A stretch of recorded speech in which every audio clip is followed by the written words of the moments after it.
है आपका स्वागत है। मैं विवेक बिंद्रा, मोटिवेशन स्पीकर और बिजनेस ट्रेनर। आज की चर्चा महाराणा प्रताप पे।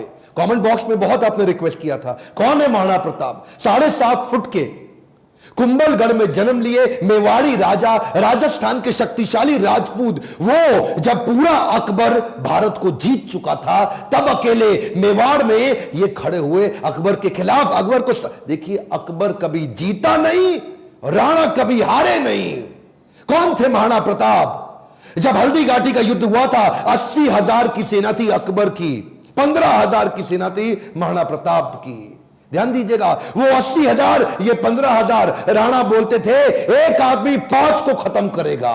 ध्यान दीजिए, अकबर की सेना में दम था। कम ऑन, अकबर की सेना में दम था, राणा के सीने में दम था। राणा कभी हारे नहीं, अकबर कभी जीता नहीं। शुरू से शुरू करते हैं। 9 मई 1540 को इनका जन्म हुआ कुंभलगढ़ में। महाराणा उदय सिंह और माता जयवंती बाई। माता जयवंती बाई इनकी न केवल मां थी, बल्कि इनकी पहली गुरु भी थी। बचपन से इनमें लीडरशिप क्वालिटी इतनी ज्यादा थी कि खेल खेल में ये बच्चों के लीडर बन जाते थे, उनकी टीम बना देते थे, उनके रोल, उनके गोल डिसाइड कर देते थे। और उसी समय अस्त्र शस्त्र, पूरी आर्मी की, मिलिट्री आर्मी की पूरी ट्रेनिंग ले ली इन्होंने। परिवार में कई लोग थे। सिसोदिया वंश में बप्पा रावल, राणा हमीर, राणा सांगा, राणा प्रताप, लेकिन महाराणा केवल राणा प्रताप को बोला गया। देखिए, महाराणा उदय सिंह की दूसरी पत्नियां भी थी। उनमें से एक थी महारानी धीरबाई, जो चाहती थी कि उनका पुत्र जगमाल राजा बन जाए मेवाड़ का, और बाकी पत्नियां चाहती थी कि उनके बच्चे राजा बन जाए। यह था परिवार में टूट फूट। अकबर बहुत तेज था, वो जानता था कि बड़ा आसान तरीका है, इन्हीं राजपूतों को आपस में लड़वा दो, कुछ को अपने साथ ले लो, बाकियों को खत्म करना आसान हो जाएगा। वही हुआ, राजपूतों में आपस में लड़ाई हो गई। जब जब घर टूटेगा, तब तब पड़ोसी आके लूटेगा। यही हुआ, हर बार ऐसा होता आया है। ये पहली बार तो हुआ नहीं है। 326 बीसी के अंदर जब सिकंदर भारत आया था, तो महाराजा आम्बी ने पोरस को धोखा देके उनसे संधि कर ली। पोरस हार गए। मोहम्मद गौरी कभी पृथ्वीराज चौहान को ना हरा पाते, जयचंद उनके साथ मिल गया, इसीलिए पृथ्वीराज चौहान हार गए। ब्रिटिशर भी हमारे देश में क्या कर लेते, वो तो ग्वालियर के सिंधिया, इंदौर के होलकर, हैदराबाद के निजाम और पटियाला के राजा 1857 में इन्होंने धोखा दे दिया, इसलिए हमारा देश मार खा गया था। और इसी तरह मुगल भी महाराणा प्रताप को कभी हरा नहीं पाते। वो तो जब परिवार टूटेगा, तब तब पड़ोसी आके लूटेगा। आमेर के महाराज को इन्होंने अपने साथ ले लिया, टोडरमल को अपने साथ ले लिया, जयसिंह को अपने साथ लिया। इन्होंने परिवार के ही लोगों को तोड़वा के अपने साथ जोड़ लिया। अकबर स्मार्ट था। यहां पे महाराणा प्रताप अकेले पड़ गए, लेकिन भीलों की सेना बनाई। वो जो जंगली भील होते हैं, उनकी मदद ली, उनको ट्रेन किया। ये हारे नहीं कभी। महाराणा प्रताप वो आते थे, इनको पर अटैक करते थे। थोड़े दिन के लिए महाराणा प्रताप इधर उधर निकल करके फिर दोबारा नई सेना बना के फिर खड़े हो जाते। देखिए, ना तो ये महाराणा प्रताप को मार पाए, ना ही उसको पकड़ पाए। महाराणा प्रताप हर बार बाउंस बैक करते थे। महाराणा प्रताप शरीर से इतने ताकतवर, 7.5 फुट की उनकी हाइट, 70 किलो का उनका कवच, 10-10 किलो के जूते, 10-10 किलो की तलवार, 80 किलो का भाला। बहलोल खान को कैसे काट डाला? कौन था बहलोल खान? ये थे अकबर का सबसे बड़ा सेनापति, जो हल्दी घाटी के युद्ध में आया था। एक तलवार की काट से इन्होंने बहलोल खान समेत उनके घोड़े को 2 हिस्से में चीर डाला। ये बार बार लड़ाइयों का कारण समझिए।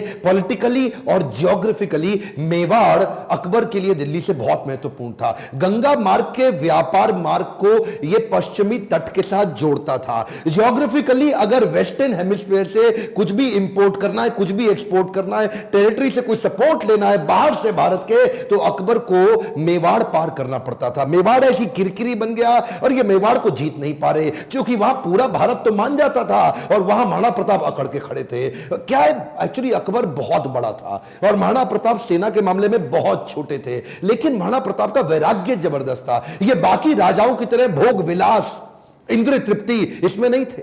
ये बोले कि मैं अपनी सेना के बीच में रहूंगा। ये भीलों के बीच में जाके रहने लगे, जंगल में रहते थे। उबली सब्जी, कच्चा खाना खाना, जमीन पे सोना, पत्तल पे खाना, कोई बिस्तरा ना होना, सर पे छाता नहीं, पैरों में जूता नहीं, आम जीवन जीना उनके साथ। और तभी भील, जितने भील लोग वहां के हुआ करते थे, जंगली आदिवासी, वो उनके साथ जुड़ गए। वो तन मन धन से जुड़ गए। वो कहते थे अगर आप कहें अभी गर्दन कटवा देंगे। अकबर इसीलिए घबराता था। अकबर ने कई बार कई लोगों को भेजा, इन्होंने टोडरमल को भेजा, इन्होंने राजा मान सिंह को भेजा, इन्होंने और हिंदू राजाओं को भेजा कि तुम जाके इनको समझाओ। जलाल खान, कोरची, भगवान दास सब आए। एक्चुअली 8 बार प्रपोजल लेके आए। एक प्रपोजल तो महाराणा प्रताप को क्या दिया कि आधा हिंदुस्तान तुम्हारे नाम कर देंगे, बस मेवाड़ हमारे लिए छोड़ दो, हमारा आधिपत्य स्वीकार कर लो। महाराणा प्रताप क्या जवाब देते? वो तो महाराणा प्रताप है। मारो मेवाड़ी सरदार, मेवाड़ी सरदार, नील घोड़ा अश्वार राणा, सुने तो जय जय। जिस पे 2 धारी तलवार राणा, सुनता जाजो जी। मारो मेवाड़ी सरदार, नीले घोड़े रासरार। कितनी सुंदर लोकगीत है।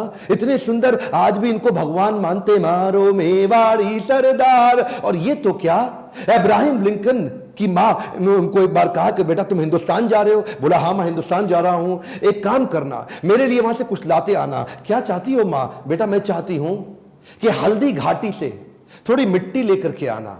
मैं महाराणा प्रताप आज भी उनको पूजनीय इसलिए मानती हूं क्योंकि वो राणा ने आधे देश के बदले, एक खमौन क्या, आधे देश के बदले अपना छोटा सा राज्य मेवाड़ बदले में अकबर को देने को तैयार नहीं हुआ। अकबर बोलते थे आधा देश तुझे दे दूंगा अगर तू केवल मेवाड़ मेरे लिए छोड़ दे। मेवाड़ स्ट्रैटेजिकली इतना इंपॉर्टेंट, लेकिन महाराणा प्रताप तो महाराणा प्रताप। मारो मेवाड़ी सरदार। हल्दी घाटी का युद्ध 1576 का, इतनी छोटी सेना होने के बावजूद महाराणा प्रताप स्ट्रैटेजिकली युद्ध को कैसे लड़े?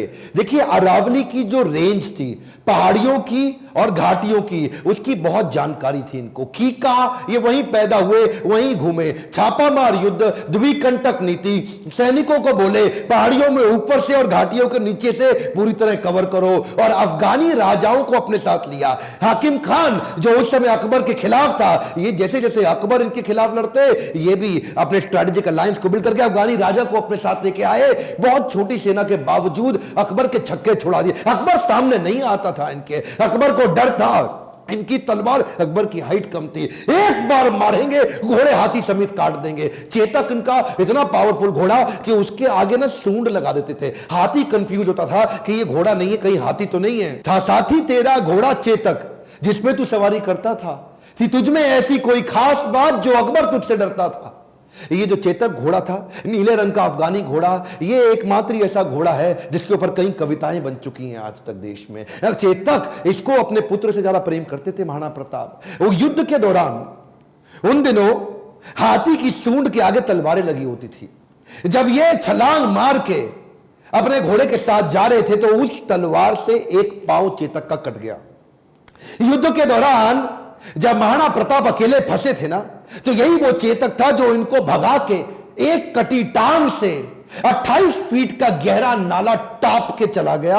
अपने राजा को पहले उसने बचाया और उस छलांग के कारण अपने प्राण त्याग दिए। और केवल चेतक ही नहीं, महाराणा प्रताप के पास एक हाथी भी था जिसका नाम था राम प्रसाद। राम प्रसाद की अहम भूमिका थी हल्दी घाटी के युद्ध में। इस रेख राम प्रसाद हाथी ने कम से कम 8 हाथी अकबर के खत्म कर दिए और कई घोड़े मार दिए। राम प्रसाद के आगे जो तलवार लगी थी वो बड़ी खूंखार थी। अकबर का पूरा फोकस था कि राम प्रसाद को किसी तरह अपने साथ ले जाऊं। अकबर ने 12 हाथियों का चक्रव्यूह बनाया और जो राणा प्रताप का राम प्रसाद हाथी, उसको कंट्रोल किया महावतों की मदद से और उसको किसी तरह अपने साथ ले गए बंदी बना के। ये राम प्रसाद, इस हाथी का बाद में नाम बदल के अकबर ने पीर रख दिया।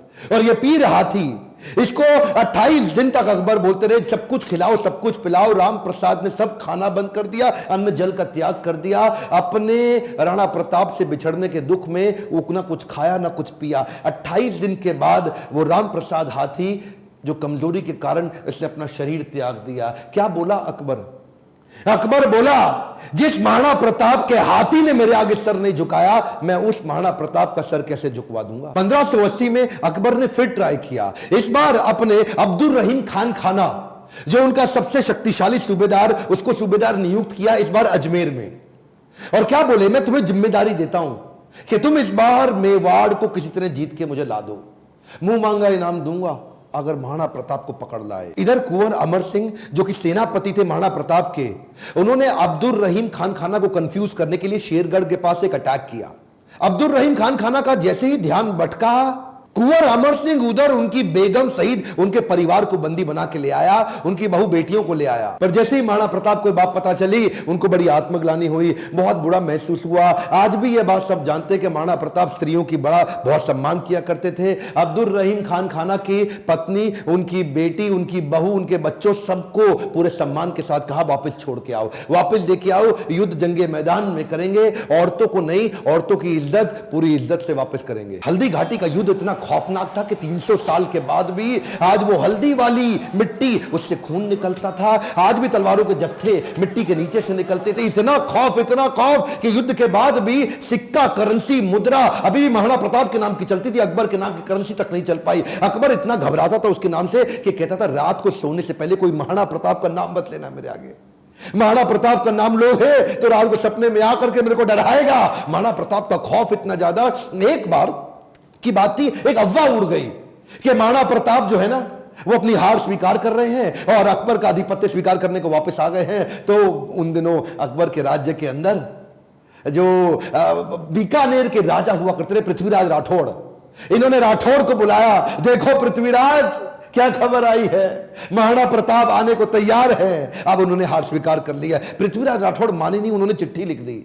पृथ्वीराज राठौड़ ने तुरंत महाराणा प्रताप को एक पत्र लिखा और पत्र में लिखा कि मुझे विश्वास नहीं हो रहा यह बात सुन के कि क्या अब जंगल का शेर सियारों के साथ रहेगा, क्या सूर्य अब बादलों के पीछे छुप जाएगा, क्या चातक अब धरती का पानी पिएगा, क्या हाथी अब कुत्ते के जैसा जीवन बिताएगा, क्या तलवारें अब मयान के अंदर चली जाएंगी, राजपूतानी अब विधवा हो जाएगी। आपकी सौगंध, ये बात सुन के मेरा दिल कांप उठा है, मेरी मूछें तनी हुई नीचे चली गई हैं। कृपया आप ही बताएं ये बात कहां तक सही है। पृथ्वीराज राठौड़ का पत्र पढ़ते ही महाराणा प्रताप की आंखों में क्रोध से लाल हो उठी। महाराणा प्रताप कहने लगे, बादलों में वो क्षमता कहां है जो सूर्य को रोक सके, शेर की मार सह सके, ऐसे सियार ने कभी जन्म नहीं लिया। धरती का पीने के लिए पानी चातक की चोंच बनी ही नहीं है और कुत्तों की तरह जीवन जीने वाले हाथी की बात आज तक हमने सुनी ही नहीं। महाराणा प्रताप बोले, भूखा प्यासा रह के भी मेवाड़ की रक्षा करूंगा, अपने प्राण जाने दूंगा पर मेवाड़ नहीं जाने दूंगा। बहरहाल इसी दौरान अकबर को समझ आ गया महाराणा प्रताप को मैं हरा नहीं सकता और धोखा दे के हराना यह अकबर की आदत नहीं थी। अकबर को इसीलिए महान राजा भी बताया गया है। आने वाले समय में अगर आप चाहेंगे तो मैं अकबर पे भी एक वीडियो बनाऊंगा। पर वापस चलते हैं, उसी समय अकबर का फिर ध्यान बट गया। अकबर अब ईस्टर्न साइड चला गया, सदर्न साइड चला गया, उसने मेवाड़ को छोड़ दिया और इधर महाराणा प्रताप ने पूरे मेवाड़ पे फिर से अपना कब्जा कर लिया। कुछ दिन, हफ्ते, महीने ठीक बीते। उन्हीं दौरान एक शिकार करते वक्त, उस समय किसी शेर का शिकार करते वक्त महाराणा प्रताप का किसी एक्सीडेंट में उनका देहांत हो गया, उनकी मृत्यु हो गई। ये बात जब अकबर को पता लगी, अकबर एक ऐसा राजा था, अपने शत्रु प्रताप की मृत्यु पे बहुत रोया और चिट्ठी लिख करके बोला कि महाराणा प्रताप एक बड़े शक्तिशाली, बड़े मेधावी और एक ऐसे राजा थे जिन्होंने अपने गौरव को कभी समाप्त नीचे झुकने नहीं दिया और मुझे एक बात का दुख रहेगा, मैं जीवन भर महाराणा प्रताप को कभी हरा नहीं सका। ध्यान दीजिएगा, लेसन्स में लर्निंग बहुत सारी हो सकती है, पर महाराणा प्रताप को इतना संघर्ष इसीलिए करना पड़ा क्योंकि आपस में राजपूतों की कभी बनी नहीं। ध्यान दीजिएगा, जब जब घर टूटेगा आपका पड़ोसी आपको लूटेगा। सिंपल सी बात है साहब, जब जब भारत बटा है तब तब भारत टूटा है। वैसे तो अब इस समय इलेक्शन आने वाले हैं, मेरा फोकस पॉलिटिक्स पे नहीं है, आपकी ग्रोथ और डेवलपमेंट पे है, पर फिर भी ये आप किसी तरह आरक्षण से, जाति से, धर्म से अगर ऊपर उठ सकते हैं, क्या आप हेल्थ की, एजुकेशन की, ग्रोथ की, इकोनॉमी की, नेशनलिज्म की बात करते हैं? अगर नेशनलिज्म बिल्ड होगा, अगर पूरे देश का फायदा होगा तो खुशहाली सबके यहां आएगी। देखिए ध्यान दीजिए, अगर देश में खुशहाली आएगी तो फायदा पूरे देश का होगा, 1, 2, 4, 8 का नहीं होगा। मैं आपको एक रिक्वेस्ट करूं, बाकी सब ठीक है, लेकिन महाराणा प्रताप के इस वीडियो को, जो कि हमारे कोर्स कैरिकुलम में पढ़ाया नहीं जा रहा, इनके बारे में एजुकेशन सिस्टम में बताया नहीं जा रहा, क्या आप इनका वीडियो पूरे देश में फैलाना चाहेंगे? राष्ट्र हित में आप इस वीडियो को व्हाट्सएप ग्रुप में डालिए, let people know and understand about Maharana Pratap. Akbar कभी जीता नहीं, प्रताप कभी हारे नहीं। अकबर की सेना में दम था, प्रताप के सीने में दम था। मेरे साथ जुड़े रहने के लिए, चैनल को सब्सक्राइब करके वीडियो को लाइक और शेयर करने के लिए हर बार की तरह आप सबका प्रेम से बहुत बहुत धन्यवाद।